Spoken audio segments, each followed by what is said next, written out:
Hello friends, আসসালামু আলাইকুম। কি অবস্থা, কেমন আছেন সকলে? আশা করি ভালো আছেন। আমিও আলহামদুলিল্লাহ ভালো আছি। তো আজকের আমার মূলত ভিডিওটা হচ্ছে আপনারা কিভাবে হোয়াটসঅ্যাপের মাধ্যমে এক জায়গা থেকে অন্য জায়গা ফটো বা ভিডিও সেন্ড করবেন। তো চলুন কথা না বাড়িয়ে ভিডিওটা শুরু করা যাক। তো প্রথমে আমাদের প্রয়োজন হবে হোয়াটসঅ্যাপ অ্যাপসটি, ঠিক আছে? যদি আপনাদের ইনস্টল করা না থাকে তাহলে আপনারা গুগল প্লে স্টোর থেকে অ্যাপসটি ইনস্টল করে নেবেন। তো আমি হোয়াটসঅ্যাপে ক্লিক করে দেবো। ক্লিক করে দেওয়ার পর এখানে দেখতে পাচ্ছেন অনেকগুলো চ্যানেল নাম আছে, ঠিক আছে, চ্যানেল বা আইডি, ঠিক আছে।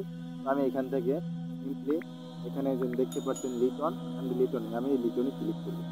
ক্লিক করার পর এখানে তার আইডিটা শো করছে, ঠিক আছে।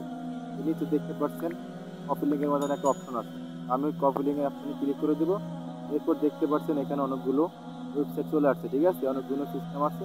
আমি এখান থেকে প্রথমে যে ডকুমেন্ট লেখা আছে আমি ডকুমেন্টে ক্লিক করে দেবো। এরপর দেখতে পাচ্ছেন কোনায় থ্রি ডট লেখা আছে, আমি এই থ্রি ডটে ক্লিক করে দিব। এরপর এখান থেকে আমাকে আমার গ্যালারিতে শো করবে, ঠিক আছে। আমি সিম্পলি এখান থেকে প্রথমে এই ফটোটা আমি ক্লিক করব।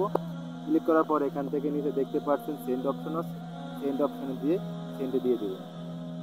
দেখতে পাচ্ছেন আমার ফটোটা কিন্তু এখান থেকে ডকুমেন্ট হয়ে চলে যাচ্ছে, ঠিক আছে। তো গাইজ, তো আপনারা যদি আমার চ্যানেলে নতুন হয়ে থাকেন তাহলে চ্যানেলটি অবশ্যই সাবস্ক্রাইব করে রাখবেন এবং ভিডিওটি ভালো লাগে একটি লাইক, একটি কমেন্ট এবং শেয়ার করে আমার সাথে থাকবেন। ধন্যবাদ সবাইকে।